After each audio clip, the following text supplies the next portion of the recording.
Okay, Dream Archival Part 1.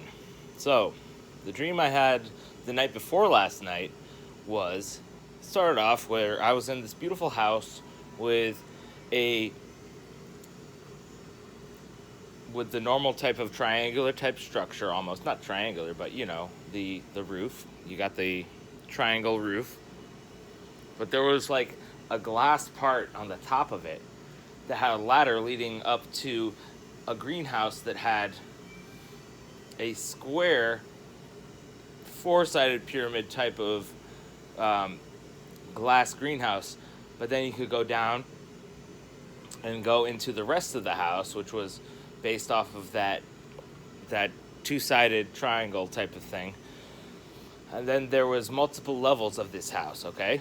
And so I was hanging out with a girl in the house, and we were just friends, and we were hanging out. And there was a point in the dream where started we started hugging and kissing, but that was it.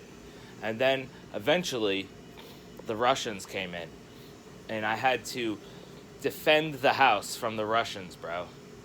And somebody threw me a shotgun, and I only had a couple rounds.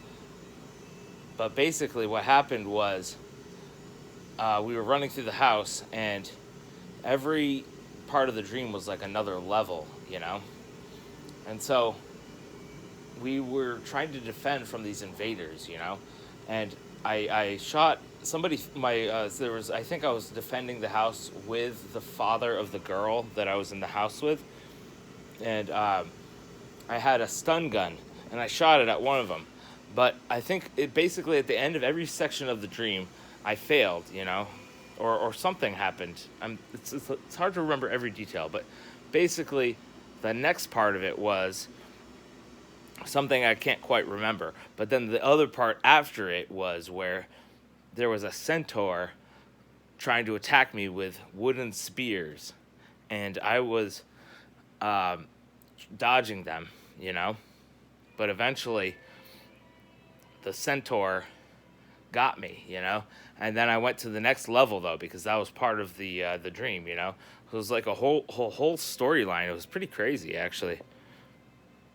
And then the dream I had after that last night was where I went into a house and we were role playing. I was supposed to be like we were doing some like Dungeons and Dragons type of stuff. So I was pretending to be like a wizard or something. But we just started partying and stuff, and everybody was just hanging out. And they got mad at me because I was trying to get a charger plugged in, and I was flinging it around. For some reason, they got mad at me because I was like flinging around the charger, and apparently he was like mad at me because of that, and like he thought because I might have accidentally hit his kid that he was mad at me. So, uh, but I didn't. So I was like wondering why he was mad at me, and then I asked them for some alcohol, and they said no, and I gave them $5. But basically, like, I think what it was is like they saw that I was kind of like just being funny, and they got mad at me because I was being popular and funny, and there were all these friends that I've known throughout my life, who have all turned against me, and these haters. So they were all in the house. Um, and so eventually I left the house and I basically started being like just calling them out while I was leaving because it's like I didn't do nothing wrong. So I got mad, and but they kicked me out, and it's this type of thing where that's how life is, where everybody groups up on you when you see that you're funny or you're entertaining or something. I think that was sort of the message of the dream from last night. And the dream from the night before was that if you have a girl and you have a nice house, people are going to try to destroy you. Like, you're going to probably be invaded at some point in life. And so that's my interpretation of my dreams.